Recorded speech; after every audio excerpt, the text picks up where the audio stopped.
Thank you very much for coming for press conference. So we have Robin here with us, just finishing the masterclass, and now he would like to share some words with the press. Thank you, Robin. Sure. I just want to say, first of all, thank you so much for being here, and it was an important event to support Raj and his family on the passing of his son, Laksh. And I think it's very honorable work and noble work that Raj and his family are doing to set up this foundation to help Mauritians that are in need. And so it was just it was a pleasure and a privilege to me for me to be a part of this event that supports his work.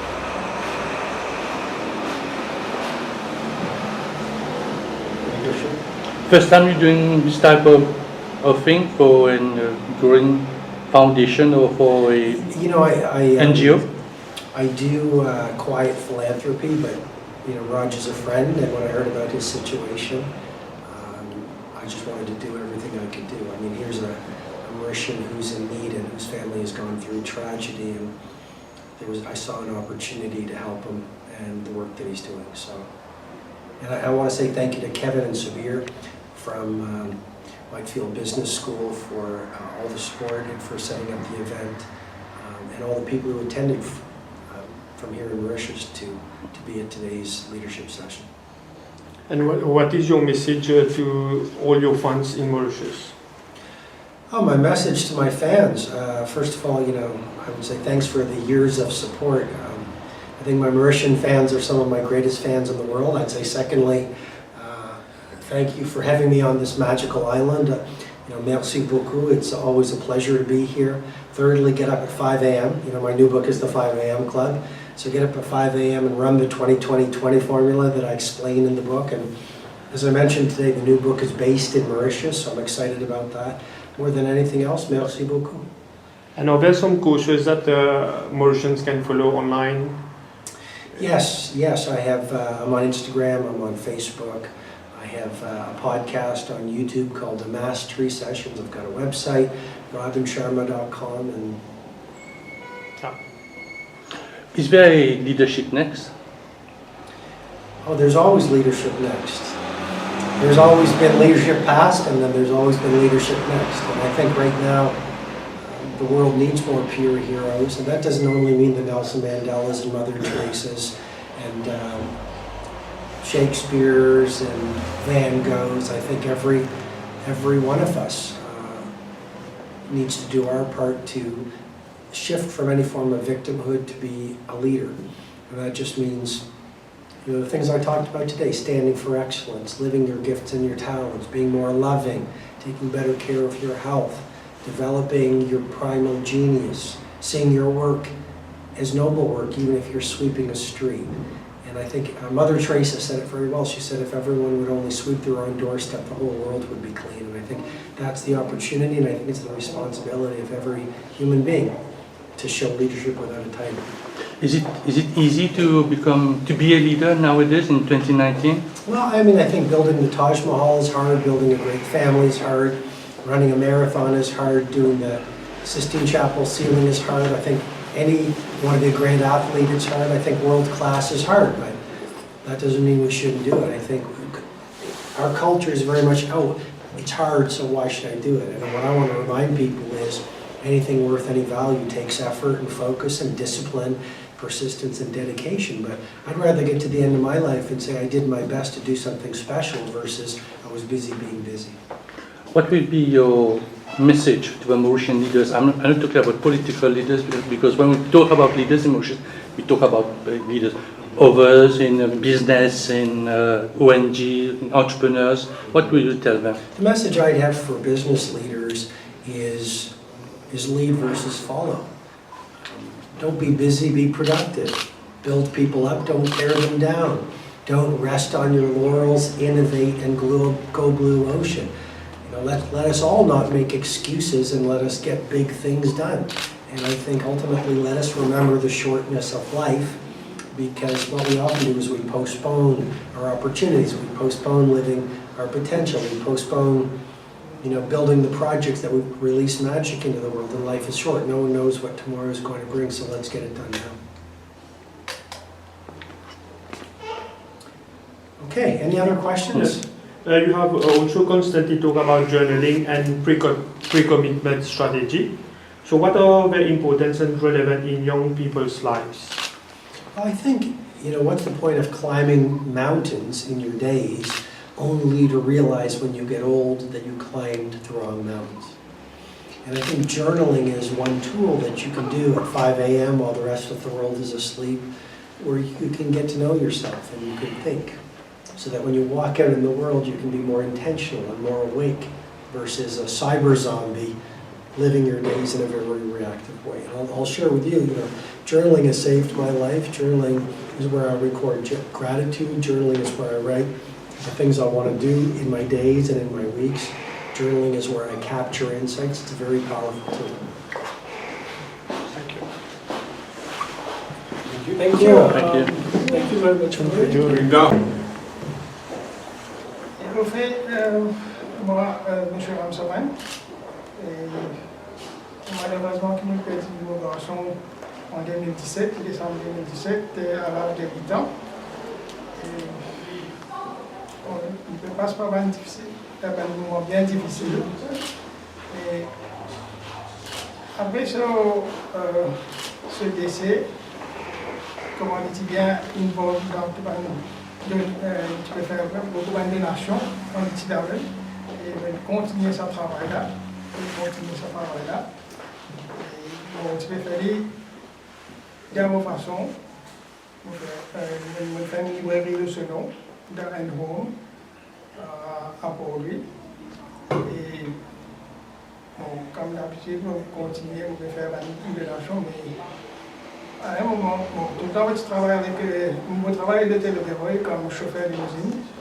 Et là-bas, donc comme M. Sharma me dit, nous véhiculons dans le tel. Et quand il est Maurice, au mois de l'année dernière, quand il est Maurice, quand on se fait mon point l'aéroport, l'hôtel, en route, les temps on peut expliquer un moment difficile pour passer à mon père et mon garçon. Il est bien touché par ça. Et après, il donne une idée, créer une fondation. Merci beaucoup, Mais moi, mon garçon, aide-moi pour créer ça. Et vous demandez tout ce support. Bon, voilà comment l'idée est venue pour créer une fondation de mon garçon. Comment il y a une fondation? Et Laksh Association. On finit identifier l'hôpital ou les enfants qui pour aider avec ça l'argent. Au fait, là, nous finissons de créer cette association-là. Là, nous pouvons mettre tout le système en place. Dès que ça pour prêt, là, à travers Whitefield Business School, nous faisons et pour annoncer ça. Et pour n'importe qui Au fait, vous finissez de créer la fondation déjà existante, la fondation là, mais le seul clip d'Ibiatan qui gagne relevé de fonds, pour les capables d'injecter et qui pour les capables commence le travail. C'est maintenant après la conférence là, qui vraiment une fait officiellement ce chèque aujourd'hui. Là, à partir de là, cette fondation va assister pour jeunes pour que toutes les mesures de plus devant, comment vraiment je peux faire l'association, une association reconnue à Maurice. Et que tout le monde connaît, qui m'a le principe, qui m'a le problème qui est là, capable de venir en l'association. Ça veut dire que le travail a commencé après sa conférence. Et qui m'a genre malade qui peut traiter à travers sa chirurgie à Maurice, à l'étranger et les points de case to case basis. Les points de case to case basis, nous pouvons guetter, nous pouvons assister, nous pouvons guetter, parce qu'il disait que nous avons fait une genuine case, nous pouvons testifier, tout le monde papier que nous pouvons avant, nous avons une genuine case, basé sur nous pouvons intensity. Nous pouvons l'ampleur c'est quoi la famille, c'est quoi les living standards measurement de la famille, for example, nous pouvons tout ça là. Il y a toute une procédure, hein, que ce soit qui nous peut prendre soin des enfants, au niveau de l'éducation, au niveau médical, etc. Il y a toute une procédure qui nous met en place pour qu'il nous de l'avant. Mais nous ne pouvons pas limiter Maurice. Bon, si l'association est un fond qui disait qui vraiment les enfants du needy et qui disait vraiment à l'extérieur, et nous trouver l'association et dans la disponibilité de le faire, pourquoi pas? Et il y a une certaine limite de grande par rapport à une famille ou, par exemple, j'ai des familles. On est case to case basis. On est case to case basis. D'accord? Merci. How you felt today? Coming back in Mauritius. You know, Mauritius is a beautiful place. We've been coming here as a family on holiday for probably 20 years. And it's where my kids learn to scuba dive. It's where I learned to scuba dive. We love it here. We've been many times. But you know, to come back today was quite special because of the cause. And we're delighted to come back and help Raj and his family to build the charity in memory of his son. So, very happy. Wonderful audience, very supportive audience, and we've been signing books and answering questions for the last 2 hours. So I think people really enjoyed the day. So thank you to Whitefield for organising it. Delighted to be part of it. Tell us how you felt when you got to know about Raj and Mr. Sharma's initiative to come to Mauritius and help him. How you felt after? I had a call from Sabir, head of the business school, who said, look, we have this cause, and this is the story, and would you help? And I just said, yes, I'll help. What do you want me to do? I'll come here, I'll speak, we'll attract people, we'll raise money for the foundation. So it wasn't a big decision. Look, Mauritius is not really a difficult place to come to. I'm here with my wife, and while we're here we will have a quiet week's holiday, so we're very pleased about that. But yeah, I was just very pleased to be asked. I was actually flattered to be asked. And you know, Robin Sharma is such a big name that it's very nice to be associated. And so I was very comfortable, very happy, and I've enjoyed the day, so it's been a good day. Is it the first time that you are participating in such an initiative? No, I've spoken before for charities. And it varies. I do a lot of work for charity, and if you saw the presentation, I talked about the charity I'm raising money for this year, which is I'm rowing across the Atlantic Ocean, and we call the Ocean 5, and we're raising money to fight plastics in the ocean. So I do different charities because I'm passionate about helping people or helping the planet, and this one was one I felt, you know, we can support this. This is a very easy charity to support. I've never lost a child. I can't imagine the pain.